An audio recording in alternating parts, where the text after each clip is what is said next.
The night her heart broke. Most tragedies don't begin with storms. They begin with the small things we don't notice. The quiet sighs. The swallowed words. The way a woman turns her face away so no one sees her cry. That's how it started for Emma Hayes, a 36-year-old nurse from Kansas City, who had spent the last decade loving a man who believed patience was weakness and kindness was something he deserved, but never needed to return. But the night everything changed.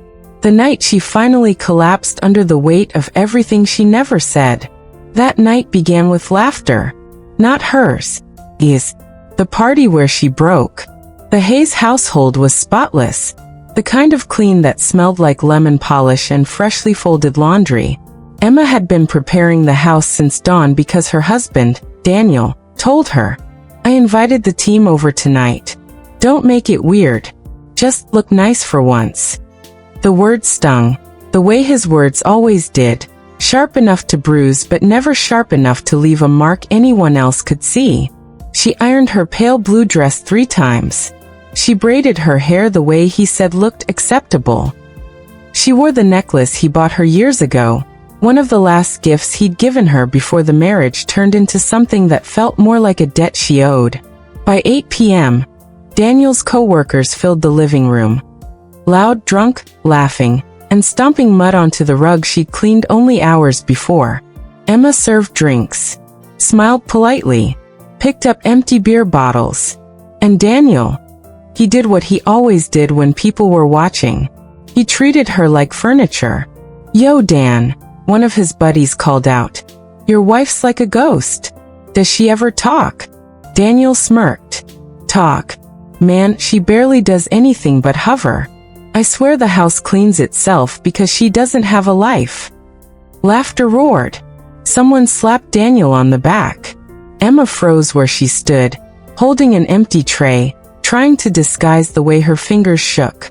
Before we begin, if you enjoy stories that touch the heart and remind us of life's quiet miracles, don't forget to like this video and subscribe. It truly helps our little storytelling family grow. Humiliation slid down her throat like acid. She didn't defend herself. She never did. She had long ago learned that arguing only made him crueler later. But tonight something in her chest splintered. The moment he crossed the line. Around midnight, most guests had finally trickled out. A few stragglers lingered, too drunk to realize they weren't wanted anymore. Daniel was drunker than all of them, his voice loud, his face flushed, his arm slung around a woman from his office. A woman named Jenna. Young, blonde, bold, the type who believed men like Daniel were prizes instead of warnings. Emma tried not to look, but every laugh Jenna gave, every flirtatious whisper, hit Emma like a bullet. Finally, as Emma walked by to gather more trash, Daniel said it. The sentence that would replay in his mind for the rest of his life. "If I didn't marry this one, I might have actually had some fun in life." A few people laughed. Jenna covered her mouth like she was embarrassed, but not enough to move away. Emma stopped. The room tilted. Her voice trembled. "Daniel, please. Not in front of people." He rolled his eyes. "Oh, relax, Eminência. Don't make a scene. It's a joke." But it wasn't a joke. Not to her. Humiliation wrapped around her throat like a tightening rope. Her chest felt heavy, too heavy. "No," she whispered. "It hurts." Daniel waved his hand dismissively. "Everything hurts you. God, you're so sensitive. Just take a breath and get over it." Something inside her went quiet. Very quiet. Like a candle snuffed out in a dark room. Her silent collapse. By 1:30 a.m., the guests were gone. The house echoed with emptiness. Daniel was passed out on the couch, shoes still on, one arm dangling off the side. Jenna's perfume still clung to his shirt. Emma stood in the kitchen, staring at the sink. There were so many dishes. So many messes. So many years' worth of things she had forgiven, swallowed, endured. Her breathing grew shallow. Her vision blurred. She pressed her hand to her heart. It wasn't beating right. It felt tight, too tight. as if someone had wrapped a fist around it and squeezed. But she didn't wake Daniel. She didn't call 911. She didn't want to cause trouble. Instead, she whispered the same words she had whispered for years. "I've fine. I'll be fine, he needs to sleep." But she wasn't fine. Her knees buckled. She collapsed to the floor. Softly, quietly, the way she had lived. The morning he found her. Sunlight streamed into the kitchen at 7:12 a.m. Daniel groaned awake, rubbing his temples. "Emma," he called hoarsely. "Coffee." Silence. He stepped into the kitchen. What he saw made his blood freeze. Emma, on the floor, pale, unmoving, her hair spread around her like spilled ink. "Emma. Emma." He dropped to his knees, shaking her, shouting her name, checking for a pulse that wasn't there. His voice broke. For the first time in years, he cried her name like he had once loved her. "Emma, baby, wake up. Please." But she couldn't. The woman who served him, loved him, forgave him, and suffered in silence, had finally gone silent for good. The doctor's words he couldn't escape. At the hospital, a doctor with tired eyes pulled Daniel aside. "Mr. Hayes, I'm sorry." She passed away hours before she arrived here. Daniel collapsed into a plastic chair. What happened? The doctor hesitated. It appears she suffered a cardiac event, but her chart shows extremely high stress levels noted over the past few years. Did she mention chest pains? Fatigue? Emotional strain? Daniel swallowed hard. She never complained. The doctor nodded sadly. Some people don't. They carry everything quietly, until their body can't anymore. Those words, "they carry everything quietly," stabbed Daniel deeper than a knife. Because he knew. He knew exactly what she had carried, and who she carried it because of. The letter. The hospital returned her belongings in a small clear bag. Inside, crumpled among her house keys and a chapstick, was a folded note. His name in her handwriting. He opened it with shaking hands. "Daniel, I don't want to bother you, but I feel so tired. I hope tomorrow is better. I love you, Emma." The timestamp on the note. 1:04 a.m. 26 minutes before she collapsed. She didn't wake him. Didn't ask for help. Because she was afraid of bothering him. His agony begins. The funeral was quiet. Small. She hadn't made many friends. Daniel knew that, because she never had time for herself. He stood over her grave, unable to breathe. A woman he had mocked, belittled, humiliated in front of strangers, had loved him until it killed her. And now, she was gone. But the story doesn't end there, because guilt is a ghost with sharp teeth. And Daniel Hayes would learn that the woman he took for granted was the only person who ever truly loved him, and her absence would destroy him in ways he never imagined. The guilt that ate him alive. Daniel Hayes had always believed pain was something only weak people felt. But grief, real grief, doesn't ask if you're strong. It doesn't ask if you're ready. It simply walks in, sits on your chest, and refuses to move. And after Emma died, grief became Daniel's shadow. The house that no longer felt like home. The first night after the funeral, Daniel walked into their house alone. The silence hit him so hard he staggered. No soft footsteps. No gentle humming from the kitchen. No scent of lavender laundry detergent she coated every blanket with. Just emptiness. He stood in the living room, staring at the spot where her body had lain on the floor. He saw it again. Her pale face. Her limp hand. The way her hair fanned out like a dark halo. He dropped to his knees. His voice cracked open, raw and ugly. "Emma, I'm so sorry. God, I'm so..." His throat closed. He couldn't finish. He crawled to the kitchen chair. The same one he had told her to stop hovering over. And sat there in the dark, staring at nothing. Hours passed. The sun rose. Still he didn't move. For the first time since he was a boy, Daniel Hayes felt small.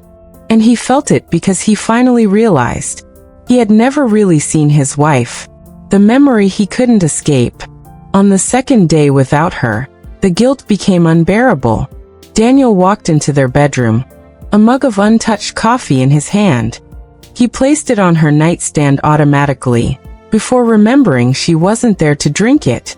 Her side of the bed was made perfectly neatly, the way she always left it. His side was a mess. He sat down where she used to sleep and closed his eyes. And then it came. A memory he had buried so deep he thought it would never resurface. It was from their 3rd year of marriage. Emma had cooked dinner for their anniversary. She wasn't a fancy cook. She didn't fry things in truffle oil or drizzle sauces like restaurant chefs. She made home food, comfort food. She'd baked a roast chicken, mashed potatoes, and the cornbread he once said he liked. She'd lit candles, set the plates, wore a soft yellow dress, the one he used to say made her eyes glow. But he hadn't come home on time. He'd gone out for drinks with his colleagues. When he finally walked through the door at 11:17 p.m., he saw her sitting at the table, still dressed up, still waiting, her face hopeful. "Hey," she'd said softly, "dinner's still warm." But Daniel had waved her off. "I'm not hungry. Stop clinging. It's annoying." He couldn't remember her exact expression now, just that her smile fell like a crumpled paper, and he had walked past her, straight to the couch, turned on the TV, ignored the tears he refused to acknowledge. Now, years later, sitting on her empty pillow, Daniel felt that moment crush him. He buried his face in his hands. "Why did I talk to you like that?" he whispered. "Why did you stay with me after that?" But he knew why. Because Emma had loved him in the way only selfless people can. Fully, painfully, quietly. He hadn't deserved it. The first night he saw her after death, Daniel wasn't a spiritual man. He didn't believe in ghosts, visions, or signs. But grief can distort reality. Or maybe reality was finally catching up to him. Because at 2 a.m. that night he saw her. He had fallen asleep on the couch, the TV still playing some infomercial no one watched willingly. He woke up to the sound of soft footsteps. Footsteps so familiar they made the hair on his arms stand. He sat up slowly. The kitchen light flickered. And there she was, Emma, standing in the doorway. Not glowing. Not floating. Not terrifying. Just her. The way she always looked when she checked on him late at night. Worried. Tired. Gentle. Her lips parted like she was about to say something. "Emma," he whispered. But she didn't move. Didn't blink. She just stared at him for a long moment, sadness deep in her eyes. Then she vanished. Daniel shot up, heart pounding. "Emma." But the house was silent. He ran into the kitchen, searching every corner as if she might be hiding behind a cabinet. He pressed his palms flat on the counter, breathing hard. "Please." His voice broke. "Please come back. I know you hate me. I know I hurt you. But I can't do this without you." But only the refrigerator hummed in response. He sank to the floor. The same floor where she'd taken her last breath. And the truth settled over him. He didn't see her because she was haunting him. He saw her because he was haunting himself. Her journal. 3 days after the funeral, Daniel forced himself to clean the house. He didn't do it because he cared about cleanliness. He did it because he couldn't stand the reminders. Her hair ties. Her folded blankets. Her favorite ceramic mug with a tiny crack she refused to throw away. He needed to hide them, box them, push them somewhere he couldn't see. But when he opened her nightstand drawer, not the superficial kind, but the kind that lives in your bones and eats you from the inside out. The conversation he never had. The next evening, Daniel sat on the back porch, staring at the yard Emma used to tend. The tomato plants she planted last spring were still growing, tiny and bright against the late summer heat. He rubbed his face, feeling the weight of everything he never said. "I should have told you I loved you," he whispered into the empty air. "I should have told you I appreciated you." Not after you were gone. When you were here. When it mattered. A breeze brushed across his face. For a moment he imagined it was her hand. I should have told you I saw you, he said, voice trembling. Even when I acted blind. The guilt pressed harder. He grabbed the railing. Emma, I was cruel to you. And you never fought back. Why didn't you fight back? But he knew why. Because she didn't want to lose him. Because she thought loving him meant enduring him. And he had taken advantage of that love until it destroyed her. Daniel closed his eyes. I'm sorry, he choked out. I'm sorry for every night I made you feel small. But apologies after death are like letters never mailed. They might be heartfelt. They might be sincere. But they can't reach the person who needs to hear them. The visit from her mother. On the 6th day after the funeral, Daniel heard a knock at the door. He opened it to see Margaret Thompson, Emma's mother. Her hair was silver, her eyes gentle, but grief had drawn lines across her face. She stepped inside quietly, looking around the house. It still smells like her, she whispered. Daniel swallowed hard. Margaret, I'm so sorry. She turned to him slowly. I know, she said in a voice so calm it unnerved him. But sorry doesn't bring her back. Her eyes hardened. Not with anger, but with truth. I raised a girl who loved with her whole heart, she said softly. And she married a man who didn't know what to do with that kind of love. Daniel felt the words slice deep. Margaret walked into the living room, touching the back of Emma's favorite chair. She told me things, Daniel. Daniel's chest tightened. What did she tell you? That she was tired, Margaret said. That she felt invisible. That you were losing yourself to bitterness, and she didn't know how to save you without losing herself. Daniel sat down heavily on the couch. His hands trembled. I didn't know, he whispered. Margaret studied him. Yes, you did, she said gently. You just didn't want to admit it. He looked up at her helplessly. Did she ever say she hated me? Margaret's expression softened. No, Daniel, she said. She never hated you. He closed his eyes. Relief washed over him. But it was followed immediately by a crushing wave of pain. Margaret continued. She loved you so much it scared her. And that love kept her silent, even when it hurt. Tears spilled down Daniel's face. Margaret placed a hand on his shoulder. You have to live with the truth now, she whispered. She suffered quietly. And you were too loud to hear it. The guilt that became his daily companion. After Margaret left, Daniel sat alone again. But something had changed. He didn't just feel grief. He felt responsibility. He walked to the kitchen, making himself look at the spot where she had collapsed. His knees felt weak. Emma, I'm sorry, he whispered again. I said those words before, but I didn't understand what they meant. He touched the floor. I understand now. The house felt colder. He backed away, wiping his face. Every room reminded him of something he did wrong. The hallway, where he had once yelled at her for folding his shirts the wrong way. The bathroom, where she cried silently behind the locked door while he pretended not to hear. The bedroom, where he always turned away from her touch. The kitchen, where she took her last breath. Daniel leaned against the wall, pressing his fists to his temples. I killed her, he whispered. Not with my hands, but with my neglect. And that thought stuck to him like a shadow that would never leave. The beginning of his punishment. The human mind has a cruel way of replaying every regret, every mistake, every unkind moment, especially when it's too late to fix them. Over the next weeks, Daniel stopped sleeping, stopped eating, stopped functioning. He stayed up reading her journal over and over again, searching for signs he missed, for moments he could have changed. Sometimes he whispered to her photograph. Sometimes he apologized aloud until his voice cracked. Sometimes he begged for forgiveness that would never come. But every night, without fail, he dreamed of her.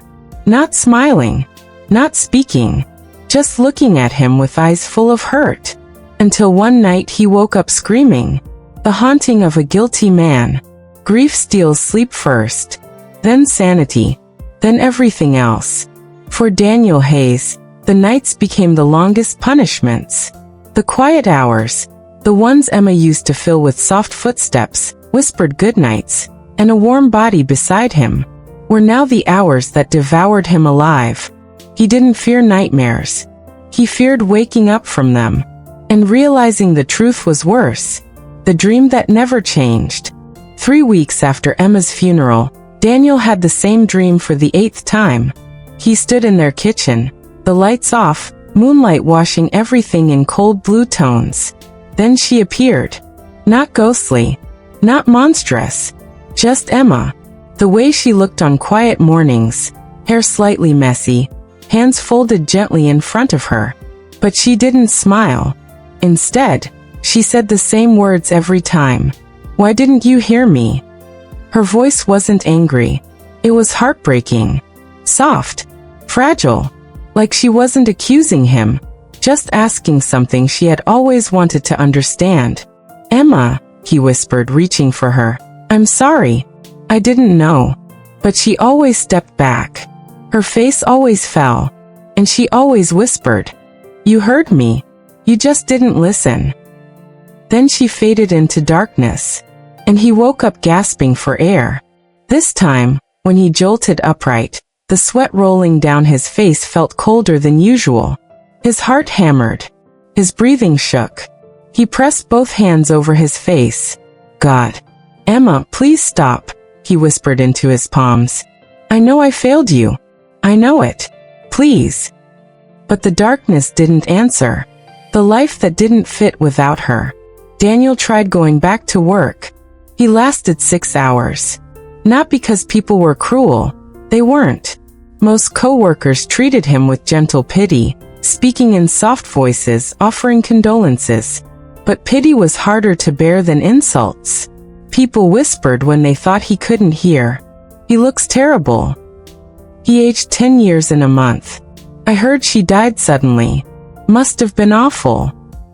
I can't imagine losing someone like that." He wanted to scream. "You didn't lose her. You didn't kill her with words you didn't think mattered. You didn't watch her break and pretend she wasn't. You don't know anything." He didn't scream. He just walked out of the building and never went back inside. At home, the silence wrapped around him like static. Every object felt like an accusation. The couch where she used to rest her legs. The kitchen drawer she organized 3 times a year. The bathroom mirror where she brushed her hair every morning. Her mug, the one he couldn't throw away, still sitting on the shelf. Daniel sank into her favorite chair and stared at the wall. "What do I do now?" he whispered. He expected the silence to stretch. But instead, something fell. A soft thud. He turned. Her journal had slipped off the couch and fallen open. Daniel froze. The page it had fallen to was one he didn't remember reading. The entry that destroyed him. He picked up the journal with trembling hands. The entry was dated 7 weeks before her death. Journal entry, June 23rd. "Today I went to the doctor. I've been having chest pains for months, maybe years. But I didn't want to make a big deal out of it. I didn't want to stress Daniel. Dr. Patel said it might be stress-related. He asked me if I was under a lot of emotional pressure. I didn't know how to answer that. I told him I get tired easily. He said I should rest more and talk to someone. But I don't think talking will make anything better. I just need to keep going. Maybe things will get easier soon. Maybe he'll look at me again." Daniel's knees buckled. He sat down on the floor, journal clutched to his chest, sobbing so violently he couldn't breathe. "She was sick," he choked out. "She was sick and she didn't tell me. Because of me. Because she didn't want to bother me." He slammed his fist into the hardwood floor. "Why didn't you tell me?" he shouted toward the ceiling. "I would've, I could've." But the lie stopped in his throat. He wouldn't have listened. He knew it. She knew it. She learned slowly and painfully that her needs were an inconvenience to him. And she had stopped asking, stopped speaking, stopped complaining, stopped being a person around him. She became a shadow of her former self, and he pretended not to notice. His throat felt raw as he whispered, "You didn't tell me because I taught you not to." The accident that wasn't an accident. The next week, Daniel tried to fix something small. Anything really. He began with the garden. Emma loved that garden. Tomatoes, basil, wildflowers she planted in messy clusters because she said nature shouldn't look too organized. He filled a watering can and stepped outside. The sun was warm, the sky clear. He watered each plant gently, whispering to himself the way she used to whisper to the seedlings. But as he reached the corner of the garden, his foot caught on a loose brick. He stumbled, falling. The edge of the wooden planter box slammed into his ribs. Pain shot through him. He collapsed onto the grass, clutching his side, gasping. For a moment he lay there, eyes closed, and an unexpected thought crept in. What if I don't get up? What if this is how it ends? He wasn't suicidal. Not consciously. But somewhere inside him, a part of him wondered if the pain he felt now was still less than what she felt for years. He opened his eyes slowly. A butterfly landed on the basil plant inches from his face. Emma used to say butterflies were reminders of hope. He didn't know if he believed that, but he forced himself to sit up anyway. His first visit to her grave alone. 1 month after her death, Daniel visited Emma's grave alone for the first time. He brought flowers, lilies, the kind she liked. He placed them gently at the base of the stone. The earth was still fresh. He ran his hand over her name, Emma Thompson Hayes, 1988 to 2024. Beloved daughter, loyal wife, quiet soul. Quiet soul, he muttered bitterly. Because I made you quiet. His voice broke. He sat in the grass, back against the cold headstone, knees pulled up to his chest. He didn't care how it looked. She didn't deserve this, he whispered. She didn't deserve me. A breeze rustled the leaves above him. He closed his eyes. You should have left me, he said softly. You should have run while you still could. He bowed his head. I'm sorry I didn't make your life easier. I'm sorry I didn't make you feel loved. I'm sorry I didn't hear your pain. Tears slipped down his cheeks. But most of all, he whispered, voice trembling, I'm sorry you died still believing you were the problem. The wind grew stronger. Daniel wiped his eyes and stood, though it took effort. I'll fix this, he whispered to the grave. I don't know how, but I won't let your life end in silence.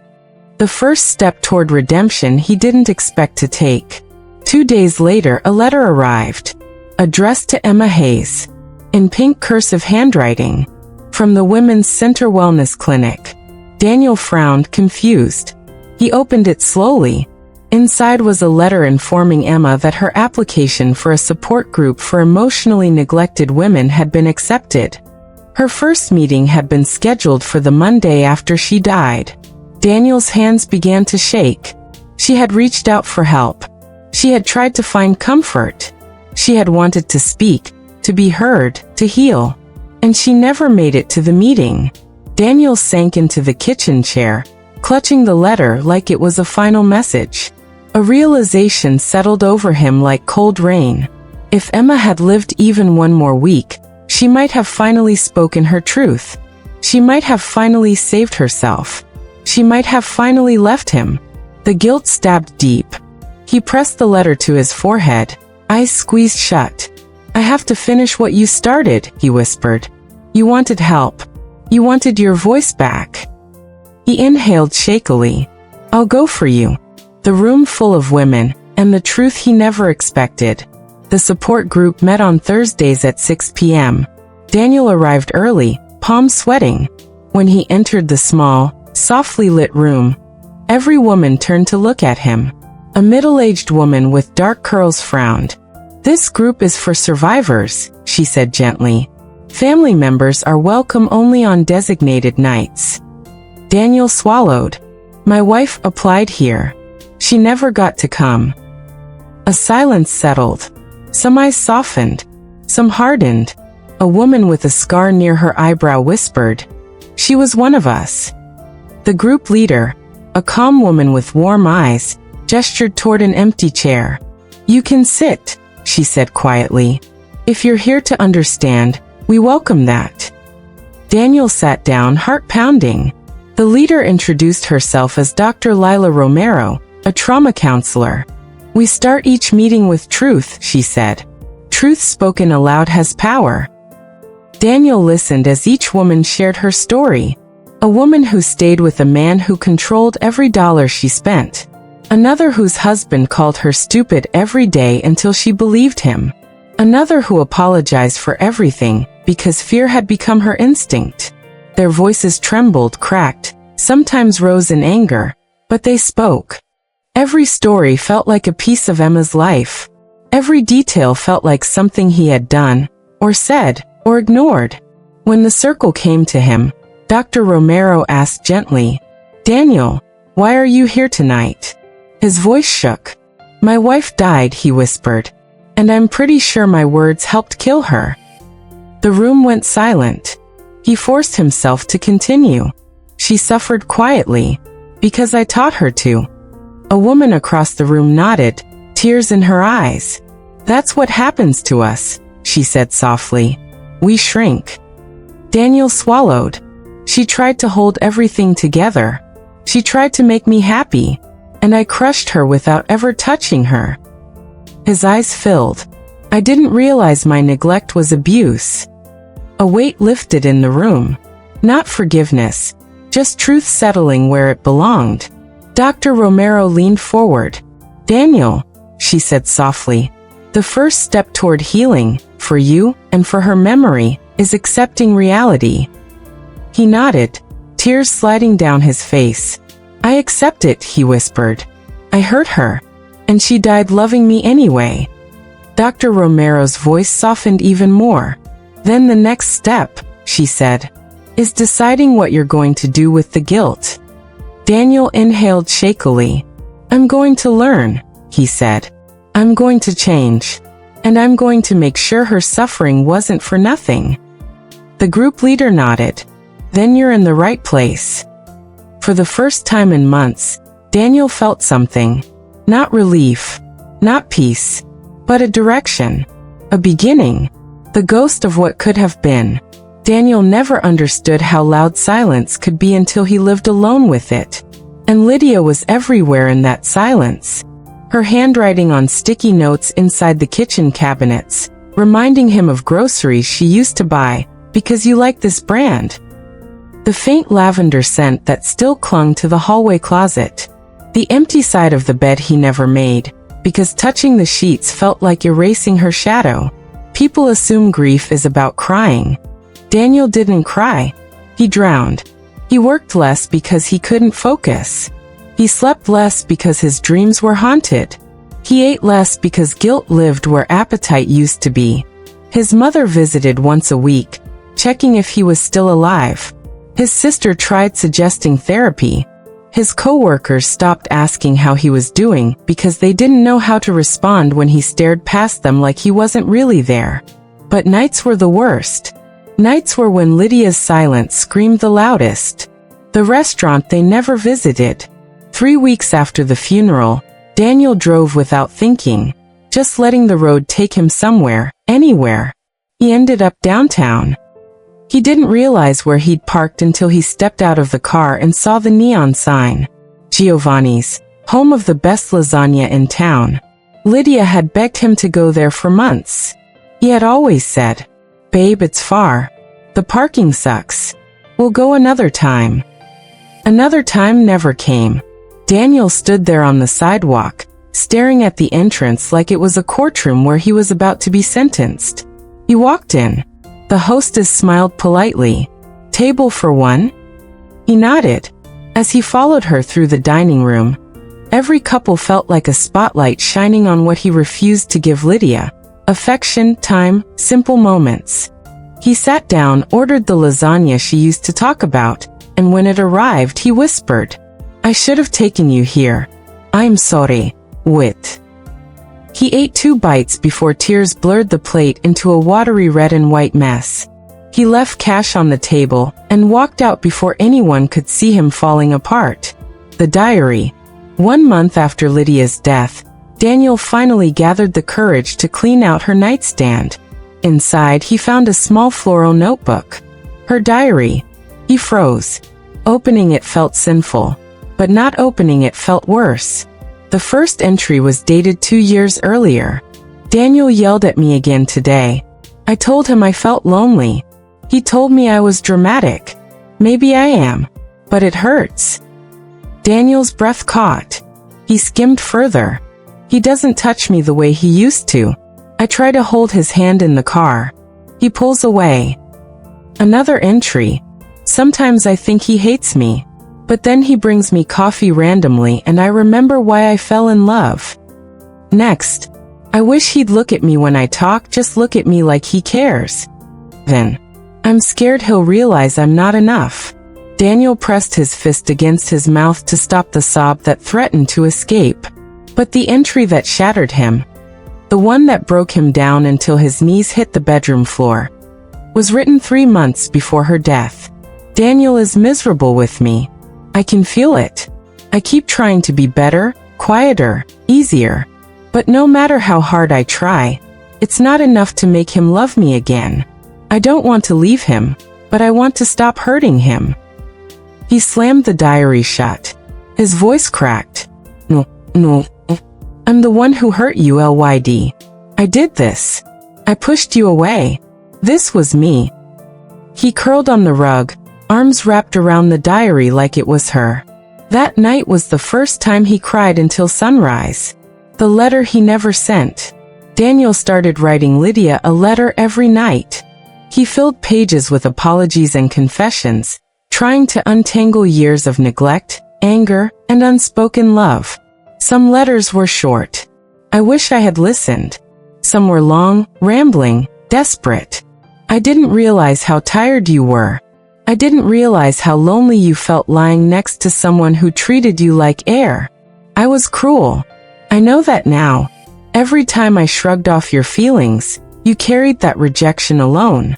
I hate myself for that. But one night, he wrote something he never expected. The truth is, I loved you so much it scared me. And instead of showing love, I showed control. Instead of closeness, I built walls. You deserved better. You deserved a husband, not a warden. He stopped, staring at the page, surprised at his own honesty. He had spent years convincing himself he was a good partner. Responsible, hardworking, a provider. But love wasn't bills paid or lights kept on. Love was tenderness. Love was listening. Love was being present. And he had failed at all of it. The visit to her parents. 2 months after Lydia passed, her mother called him. Daniel, sweetheart, could you stop by tomorrow? Her voice wavered. We found something of Lydia's. I think she'd want you to have it. He agreed. The drive to their home felt like walking into a memory he wasn't worthy of. Her mother hugged him tightly. Too tightly. Her father didn't say much, but the way he gripped Daniel's shoulder said enough. Anger mixed with sympathy, disappointment mixed with grief. Her mom handed him a small white envelope. Lydia wrote this on your last anniversary, she whispered. But she never gave it to you. She said you were stressed. She didn't want to burden you. Daniel swallowed hard. Burden? Lydia thinking she was a burden was the single most painful truth he'd ever learned. He took the envelope, his hands trembling. Inside was a card with watercolor flowers and a handwritten message. Daniel, I know we've had a hard year. I know things feel distant. But I love you with everything in me. I'm trying. I promise I'm trying. I hope one day we can laugh the way we used to. I hope one day you'll look at me and see the girl you fell for again. Love. Lydia. Daniel broke down right there in their living room. Her parents cried with him. Not because they forgave him. Not because they blamed him. But because they loved Lydia. And she loved him. The regret that became a lifetime sentence. As weeks turned into months, Daniel realized something terrifying. This wasn't grief. This was punishment. The world had taken Lydia, but it left him with every memory of the ways he hurt her. He replayed moments like they were scenes from a movie. Her waiting at the kitchen table to talk about her day while he scrolled his phone. Her reaching for his hand in bed, and he pretended to be asleep. Her saying, "Do you still love me?" And him replying, "Stop being dramatic." He had spoken those words with irritation. Now they cut into him like knives. He couldn't escape the memories. He couldn't escape the truth. He couldn't escape her absence. Lydia had once said, "One day you'll miss me." He used to roll his eyes. Now he whispered it back to the empty room. "Lydia, I miss you so much I can't breathe." But the worst moment came next. That moment would change the entire direction of his life. It would reveal something he never knew. Something Lydia hid.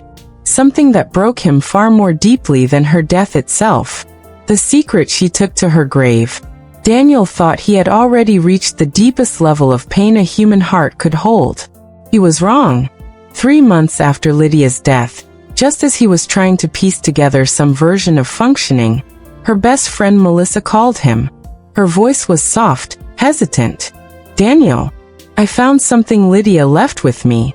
She told me to give it to you only when the time felt right. I think that time is now." He felt a cold ripple down his spine. "What is it?" he asked. "It's something she wanted you to know. Something she never found the courage to tell you herself." Daniel drove to Melissa's house with shaking hands. The air felt too thin, the steering wheel too slippery in his palms. "The box?" Melissa opened the door before he could knock. She looked exhausted, red eyes, tightened jaw, hair tied up like she hadn't cared about it in days. Without saying much, she led him to the living room. On the coffee table sat a small wooden box. Daniel's pulse quickened. "What's in it?" he whispered. "It's hers," Melissa said. Everything inside she kept to herself. Daniel sat down slowly. His fingers hovered over the box, afraid to touch it, afraid to open it, afraid of what truth it held. Finally, he lifted the lid. Inside were 4 things. A folded letter, a hospital bracelet, a sonogram photo, a tiny pink knitted baby socks. Daniel froze. His vision blurred. His breath stopped working. "No," he choked. "No, what is this? What, why?" Melissa's face crumpled. "She was pregnant, Daniel." The room tilted. She didn't tell me," he whispered. "She couldn't have been. She would have told me. She would have." "She was scared," Melissa said gently. "She thought you didn't want children. She said every time she brought up the idea, you shut down." Daniel clutched the edge of the couch. He remembered. He remembered too well. Lydia had mentioned kids years ago, smiling shyly hopeful. He had brushed it off. Not now. Not yet. Maybe someday. Drop it, Lydia. She had stopped bringing it up. But she hadn't stopped wanting. "Why didn't she tell me?" he whispered, voice breaking. Melissa carefully picked up the folded letter from inside the box. "She wrote you this. Read it." The letter. Daniel opened it slowly, terrified of the words he would find. Lydia's handwriting was shaky, more fragile than he remembered. "Daniel, I found out a week ago. I'm pregnant. I wanted to tell you that night, but you were tired and irritated, and you told me you weren't ready for big responsibilities. So I stayed quiet. I don't want to pressure you. I just hope maybe this baby can bring us back to each other somehow. I want us to try. I want us to be happy again. If you're not ready, please don't be angry. I'm scared, but I'm also excited. I love you. I love this little life. I hope one day you will too. Lydia." Daniel folded over. Not metaphorically, literally. His body gave out, and he collapsed onto the carpet, the letter still clenched in his fist. "No, please no. Good no. Lydia, why didn't you tell me? I would've. I could've, I should've." He couldn't breathe. Melissa knelt beside him, tears falling. She lost the baby 2 weeks after that, she whispered. She went to the ER. I was the one who drove her. Daniel looked up sharply, eyes red and wild. Where was I? Melissa's silence was the answer. He already knew. He'd been out with friends after a long day. He'd turned off his phone because he needed peace. He hadn't wanted Lydia blowing up his phone with her feelings again. His stomach turned. He felt sick. She wanted to tell you, Melissa whispered. But when she came home from the hospital, and you didn't ask where she'd been, she said, he's already stressed. I won't add to it. Daniel covered his face with both hands. His voice came out rough and strangled. I could have held her. I could have been there. I could have, God, I could have changed everything. Yes, Melissa said softly. But she didn't think you wanted her to. That sentence landed like a knife. The truth that broke him completely. For the first time since her death, Daniel understood the full weight of Lydia's silence. She had been lonely. She had been hurting. She had been carrying grief, fear, pregnancy, miscarriage alone. Not because she didn't love him, but because she thought he didn't love her back. His neglect wasn't just emotional. It was fatal. He didn't kill her, but he killed her spirit. And she never stopped protecting him, even while she drowned. Daniel clutched the sonogram photo to his chest and cried into it like it was the last piece of his soul. Melissa rested a hand on his shoulder. She forgave you, you know, she whispered. Even when she shouldn't have. Daniel shook his head violently. I don't deserve forgiveness. Maybe not, Melissa said. But Lydia gave it anyway. The agony that followed. Daniel left Melissa's house with the wooden box in his arms. When he got home, he placed it on the bed, her side of the bed. He sat beside it for hours, staring at the little pink sock. He realized then, he had not lost one life. He had lost two. The wife who loved him enough to stay silent. And the child he never knew he had. His grief multiplied into something monstrous. Something that would follow him for the rest of his life. And for the first time, he understood what true agony felt like.